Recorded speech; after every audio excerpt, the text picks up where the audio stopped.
എല്ലാവർക്കും നമസ്കാരം. പുതിയൊരു വീഡിയോയിലേക്ക് സ്വാഗതം. ഇന്ത്യയുടെ കിഴക്കൻ തീരമായ ഒഡീഷയിലെ പുരി ജഗന്നാഥ ക്ഷേത്രത്തിനെ കുറിച്ചാണ് ഇന്നത്തെ വീഡിയോ. സാക്ഷാൽ വിഷ്ണു ഭഗവാൻ തന്നെയായ ജഗന്നാഥൻ ശ്രീകൃഷ്ണനും അദ്ദേഹത്തിന്റെ സഹോദരൻ ബലരാമനും സഹോദരി സുഭദ്രയും ഇങ്ങനെ 3 ദേവതകളാണ് ഈ ക്ഷേത്രത്തിലെ പ്രതിഷ്ഠ. ക്ഷേത്രരേഖകൾ പ്രകാരം അവന്തിയിലെ രാജാവായ ഇന്ദ്രദ്യുമ്നൻ ആണ് പുരിയിൽ ജഗന്നാഥ ക്ഷേത്രം നിർമ്മിച്ചത്. ഈ 3 ദേവതകളെയും പുറത്തേക്ക് എഴുന്നള്ളിക്കുന്ന ജഗന്നാഥ ക്ഷേത്രത്തിലെ രഥോത്സവം വളരെ പ്രസിദ്ധമാണ്. ഒട്ടുമിക്ക ഹിന്ദു ക്ഷേത്രങ്ങളിലും കാണപ്പെടുന്ന കല്ലും ലോഹവുമായ പ്രതിമകളിൽ നിന്ന് വ്യത്യസ്തമായി ജഗന്നാഥൻ്റെ പ്രതിമ കൂൺമരം കൊണ്ടാണ് നിർമ്മിച്ചിരിക്കുന്നത്. ക്ഷേത്ര ഗോപുരത്തിന്റെ ഏറ്റവും മുകളിലുള്ള കൊടി മാറ്റുന്ന ദൃശ്യമാണ് നമ്മൾ കാണുന്നത്. ഈ കൊടിക്കൂറ മാറ്റാൻ വേണ്ടി കയറുമ്പോൾ പിന്നോക്കം തിരിഞ്ഞാണ് കയറുക. അതും ഒരത്ഭുതമാണ്. 1800 വർഷമായി തുടർന്നു പോരുന്ന ഈ കൊടിമാറ്റത്തിന് ഒരു പ്രത്യേകതയുണ്ട്. ഈ കൊടി കാറ്റിന് എതിർവശത്തേക്കാണ് പറക്കുന്നത്.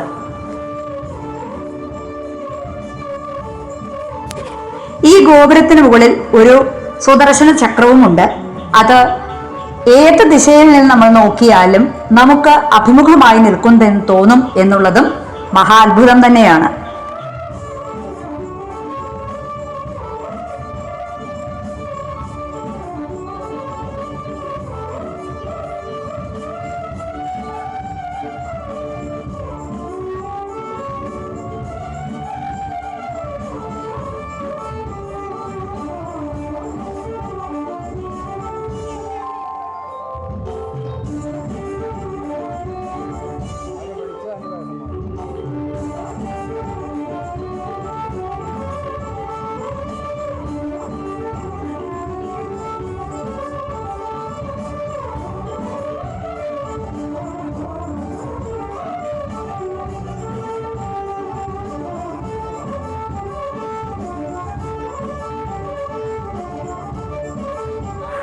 ജഗന്നാഥൻ്റെയും ബലഭദ്രൻ്റെയും സുഭദ്രയുടെയും പ്രതിമകളുടെ പണി തീരും വരെ ശല്യപ്പെടുത്താതെ ഇരിക്കണമെന്ന വ്യവസ്ഥയിൽ പണി തുടങ്ങി. വിഷ്ണു തന്നെയാണ് മരപ്പണിക്കാരൻ്റെ വേഷത്തിൽ വന്നത്.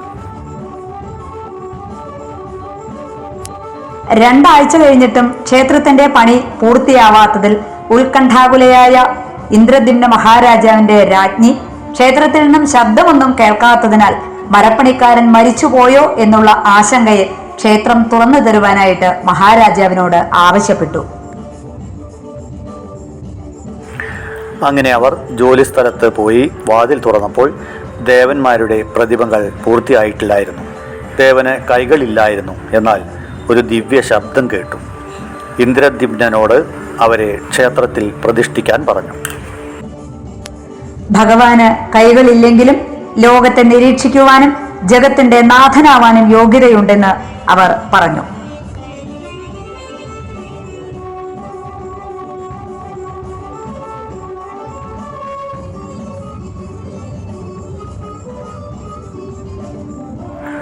എല്ലാ ദിവസവും രാവിലെ 5 മണി മുതൽ രാത്രി 10:30 വരെ ക്ഷേത്രം തുറന്നിരിക്കും.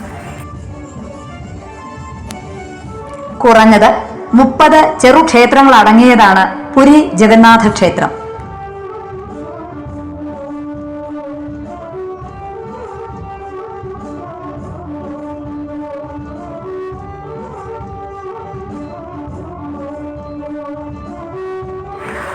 ക്ഷേത്രത്തിന് 4 വിഭാഗങ്ങളുണ്ട്. ഗർഭഗൃഹം, മുഖശാല, നടമണ്ഡപം, ഭോഗമണ്ഡപം. ഒറീസയിലെ നിലവിലുള്ള ക്ഷേത്രങ്ങളിൽ ഏറ്റവും ഉയരം കൂടിയ ക്ഷേത്രമാണ് പുരി ജഗന്നാഥ ക്ഷേത്രം.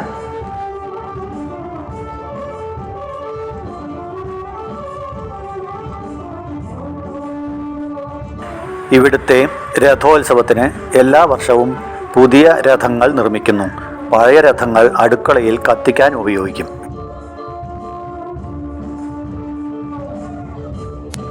ജഗന്നാഥ ക്ഷേത്രത്തിന്റെ മുകളിലൂടെ പക്ഷികളോ വിമാനങ്ങളോ പറക്കാറില്ല.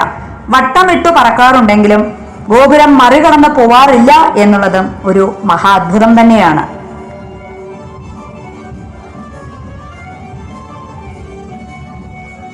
കടലിൻ്റെ തീരത്തിനടുത്താണ് പുരി ജഗന്നാഥ ക്ഷേത്രം. ക്ഷേത്രത്തിന് പുറത്ത് നിൽക്കുമ്പോൾ കടലിൻ്റെ ഇരമ്പം കേൾക്കാം. എന്നാൽ ക്ഷേത്രത്തിൻ്റെ ഉള്ളിൽ കയറിയാൽ പിന്നെ ഒന്നും കേൾക്കില്ല. സുഭദ്രയ്ക്ക് കടലിരുമ്പുന്നത് കേൾക്കാൻ പേടിയാണത്രേ. അതുകാരണം ജഗന്നാഥനും ബലരാമനും ആ ശബ്ദത്തെ തടഞ്ഞു നിർത്തുകയാണ് എന്നാണ് പറയുന്നത്. ലോകത്തിലെ രണ്ടാമത്തെ അടുക്കളയായ പുരി ജഗന്നാഥ ക്ഷേത്രത്തിലെ ഈ അടുക്കളയിൽ പാകം ചെയ്യുന്ന ഭക്ഷണം സസ്യാഹാരവും വെളുത്തുള്ളി, ഉള്ളി എന്നിവ ചേർക്കാത്തതുമാണ്. ഇവിടെ എല്ലാറ്റിനുമുണ്ട് പ്രത്യേകത. മൺകലങ്ങളിലാണ് നിവേദ്യങ്ങൾ പാകം ചെയ്യുക. വിറകടുപ്പിലാണ് പാകം ചെയ്യുക. രഥോത്സവത്തിന് പുതിയ രഥങ്ങൾ ഉണ്ടാക്കുമ്പോൾ പഴയ രഥങ്ങൾ അടുക്കളയിൽ വിറകാക്കി കത്തിക്കും.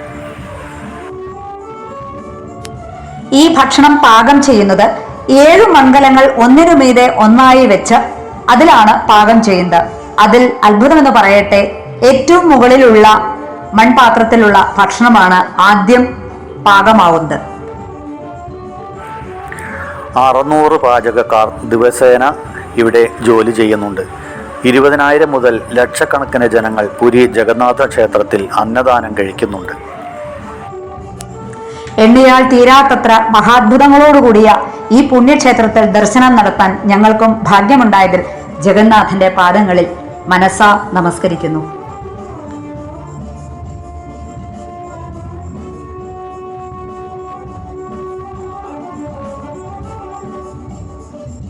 ഇത് ക്ഷേത്രത്തിൻ്റെ ഉള്ളിലേക്ക് പ്രവേശിക്കാനുള്ള പ്രവേശന കവാടമാണ്. വരിയായിട്ട് നിൽക്കുന്ന സ്ഥലമാണിത്.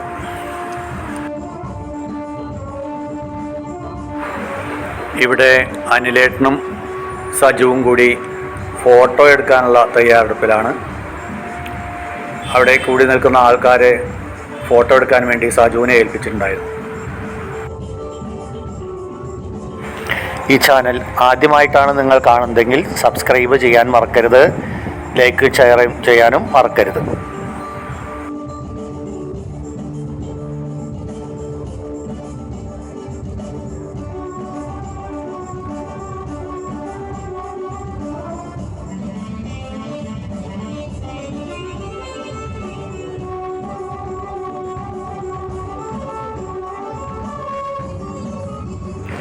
നമ്മുടെ കൂടെയുള്ള കുറച്ച് പേർ ക്ഷേത്രത്തിൽ തൊഴുത് ഇറങ്ങുകയാണ്. അവർക്ക് രാവിലെ ശരിക്ക് തൊഴാൻ പറ്റിയിട്ടുണ്ടാവില്ല. എന്നിട്ട് രണ്ടാമത് ക്ഷേത്രത്തിൽ പോയി തൊഴുത് വരികയാണ്. പിന്നെ എല്ലാവരും കൂടിയിട്ട് കുശലപ്രശ്നം നടത്തുകയാണ്. എന്തൊക്കെ ഇനി ഭാവി കാര്യങ്ങൾ ആലോചിക്കുകയാണ് എല്ലാവരും കൂടിയിട്ട്. പിന്നെ ഫോട്ടോയ്ക്ക് പോസ് ചെയ്തു. ഓരോരുത്തർ അങ്ങനെ ഫോട്ടോ എടുക്കുന്നു.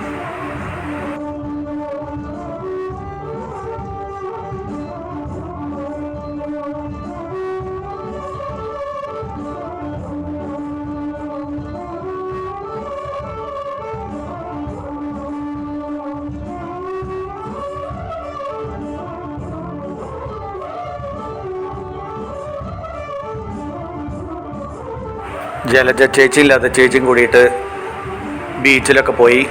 അവിടെ പുരിയിലുള്ള ബീച്ചിൽ പോയി അവർ എടുത്ത ഫോട്ടോ ആണത്. എല്ലാവർക്കും പുരി ജഗന്നാഥൻ്റെ അനുഗ്രഹം ഉണ്ടാവട്ടെ എന്ന് ആശംസിച്ചുകൊണ്ട് ഈ വീഡിയോ നിങ്ങൾക്ക് സമർപ്പിക്കുന്നു.